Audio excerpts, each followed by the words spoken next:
2026年2月9號，因年因聖經訊息，憑愛心而作。林前16章13到24節。前幾日喺互聯網上面睇到一個中國重慶新建成嘅一個主題公園，係以貓為主題嘅主題公園，裏邊有好多貓，主要係流浪貓。喺2026年元旦已經正式開放，睇見好多嘅人，特別係年輕嘅朋友，每人抱住一隻貓，亦都有貓喺草地或者係貓砂上面呢係伸懶腰。最令我感動嘅係有一個特別嘅區域呢，係俾啲有殘疾嘅流浪貓，每日有專人照顧同埋維持秩序。重慶市地圖，一個名為旅遊新體驗嘅一個網頁介紹咗螢火蟲港灣貓貓主題樂園，係喺南岸區南濱路嘅公益主題公園。係以文旅同埋公益嘅創新模式同埋治癒氛圍做方向，吸引咗唔少嘅遊客。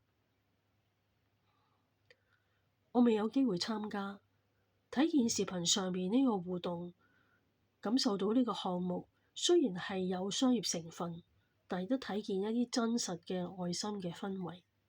原來愛心嘅互動呢係可以產生療癒嘅。雖然主題公園嘅主題唔係人，係狼貓，但同人嘅互動亦都係帶嚟咗安慰同埋喜樂，產生積極嘅精神力量。聖經當中，使徒保羅寫咗哥林多書信，分前書同埋後書。哥林多前書16章14節有咁樣嘅記載：凡你們所作的，都要憑愛心而作。今日我哋分享呢個主題。哥林多前書16章13到24節，你們務要警醒，在真道上站立得穩，要作大丈夫，要剛強。凡你們所做的，都要憑愛心而做。弟兄們，你們曉得司提反一家是亞該亞初結的果子，並且他們專以服侍聖徒為念。我勸你們順服這樣的人，並一切同工同勞的人。司提反和福圖拿都並亞該古到這裏來，我很喜歡，因為你們待我有不及之處，他們補上了。他們叫我和你們心裏都快活。這樣的人，你們務要敬重。亞西亞的眾教會問你們安。亞居拉和百基拉並在他們家裏的教會，因主多多的問候你們安。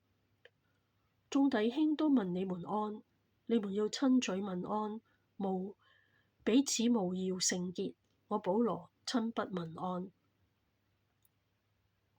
若有人不愛主，這人可就可坐，主必要來。願主耶穌基督的恩常與你們眾人同在。我在基督耶穌裏的愛與你們眾人同在。阿門。哥林多前書16章係一封長嘅信，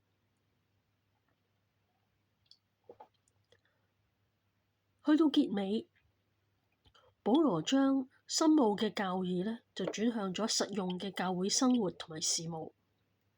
咁開頭嘅時候呢，佢嗰個內容呢係包括耶路撒冷捐獻嘅原則，所以論到聖徒捐獻，我從前怎樣吩咐加拉太的眾教會，你們也當怎樣行。保羅跟住就係教導每逢7日嘅第一日，但係預備好嘅，唔係勉強嘅，係喺收入當中抽出嚟呢奉獻。原來哥林多教會有好多唔可愛嘅地方，使到保羅呢勸勉佢哋要警醒，察驗自己信仰嘅態度，喺真道上要站穩，唔好只係講真理而冇實踐，因為咁樣嘅信仰生活係唔紮實嘅，亦都容易變成虛偽。要作大丈夫，要剛強。而哥林多信徒亦都係唔成熟，有挑戰領袖，甚至保羅。保羅喺呢一度去勸勉追求從愛出發，憑愛心行事，唔係追求知識，分門結黨。保羅指出一啲嘅領袖係愛心嘅榜樣，好似司提反、福圖拿都、亞該古，有提到亞居拉同百基拉嘅教會問候哥林多教會。保羅亦都喺哥林多前書16章20節提醒大家要保守聖潔，生命以耶穌基督為中心。生命如果唔專心跟從主，好容易被世界價值觀吸引，被同化。如果流於表面，亦都會失去愛心，失去聖潔生命嘅力量。創世記話俾我哋知，人係按住上帝嘅形象而做。每個人生命當中有愛，嗰個愛嘅流露，亦都係因為創造主嘅性情。神係愛，耶穌係嚟到世間話俾我哋知乜嘢係愛。有個曾經被遺棄嘅人、受傷嘅人，喺各方面失落同埋失敗，包括失戀、失業、失去健康。我哋都要向呢位創造我哋又救贖我哋嘅耶穌基督禱告，佢能夠為到你生命帶嚟轉機同埋療愈，盼望你能夠更多嘅認識佢，同耶穌同走苦路14站。喺耶穌佢釘十架，亦都係第3天復活。